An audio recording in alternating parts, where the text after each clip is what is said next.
дар Краснодар боз ба рейди муҳоҷирони меҳнатӣ сар карданд. Дар ҳолате ки дастгиршон мекунанд дар Краснодар, никоҳ байни хешовандони наздик манъ мебошад. Салом ба ҳама нафарҳое ки айни ҳол моро тамошо кардастед. Як мавзӯи нава баҳри шумо пешкаш карда, баъдан ба саволҳои шумо ҷавоб мегардонем.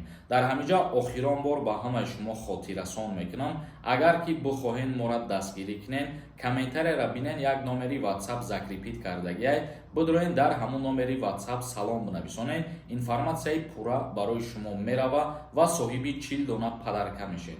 ҳаракат кунед, як бори дигар як дастгирӣ хуб кунед. хоб мавзӯи асосии имрӯзаи мо боз дар як минтақаи Федератсияи Русия сар шудани рейдҳои нав. дар Краснодар муҳоҷиронро ҷарима баста депортатсия мекунанд. кормандони мақомоти ҳифзи ҳуқуқи Россия дар Краснодар боз ба рейди муҳоҷирони меҳнатӣ сар карданд. гуфта мешавад, ки дар Краснодар кормандони мақомоти қудратӣ боз ба рейди муҳоҷирони меҳнатӣ сар карда, дар ҷараёни рейд даҳҳо нафар муҳоҷирони меҳнатӣ, ки бидуни ҳуҷҷатҳои зарурӣ дар ин ҷо кор мекарданд, ошкор карда шуданд. муҳоҷирони ғайриқонуниро аввал ҷарима баста, баъдан аз қаламрави кишвар ихроҷ мекунанд. яъне ки бисёртар тафтиши ҳуҷҷатҳоро дар назар доштанд, доштани патент ва доштани регистратсия. дар ҳолате ки ҳуҷҷатҳои зарурӣ барои муҳоҷирон лозимира агар шумо надошта бошед, аввалан ҷарима таъин мекунанд ва баъди ҷарима аз Россия депортатсия мекунанд.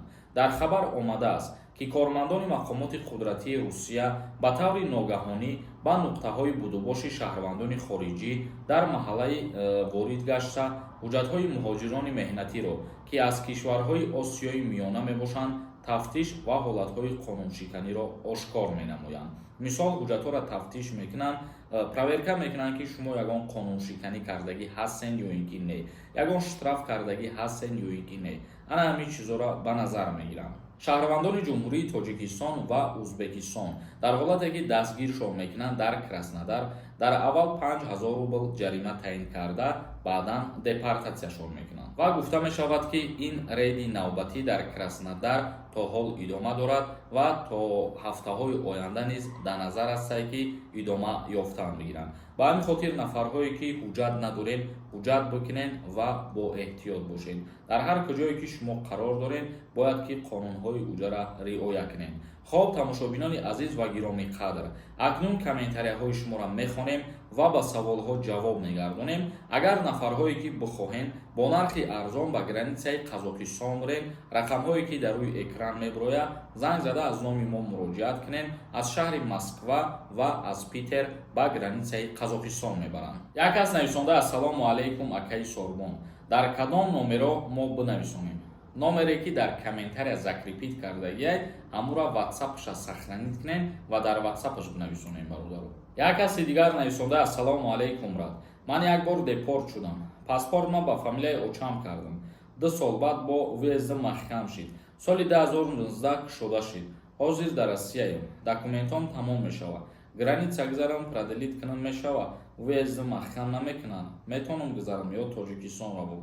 ҳамун ному фамилияе ки пештар мисол запрет буд, ҳамун кушода шидагӣ боша, агар шумо ба ҳамун ному фамилияи пештаратон ворид бишед, чунки иваз кардани ному насаб ва бо роҳи ғайриқонунӣ ворид шидан ба Россия аллакай ҷавобгарии ҷиноӣ дорад. тоҳир нависондай: ассалому алайкум акаи Сорбон, даъваткунӣ ба хизмат сар шидааст ё ин ки не? даъваткунӣ ба хизмати ҳарбӣ ҳозираш да сар шидагӣ нестай. эҳсон нависондай: салом акаи Сорбон, ҳамин никоҳи хешитаборӣ меган дар Тоҷикистон маънай, дар ҳамин бора каме равшанӣ меандохтӣ.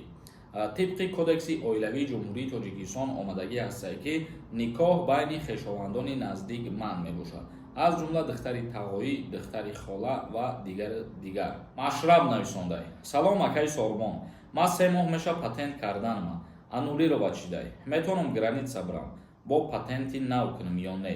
пешакӣ раҳмат. вақте ки патенти шуморо анулировать мекунанд, мутаассифона вақте границаро бигзарен ва айсари нав Россияро биёен, ҳуҷҷат спорида наметавонед, чунки патент ки анулировать шид, то муддати 1 сол ҳуҷҷат қабул карда намешавад. як кас нависондаи: салом, то соли чанда мошина дар Тоҷикистон мемонанд дромадан? тибқи тағйиротҳои нави гумрук айни ҳол аз соли 2013 боло. Як кас навишонда: ассалому алайкум, ман мехоҳам паспортма санҷам, маҳкамае. Шумо бихоҳед дар ҷои аниқ проверка кардан, ҷои шиноснома ва раводид мебошад. Амуҷада проверкаи аниқ мекунанд, яъне ки ҳамаи линиёҳоро дар уҷа гап мезананд. Як кас навишондае ки: салом, ман 1 сол Россияда хондум электрида. Аз пушти диплом гражданин карда мешавад.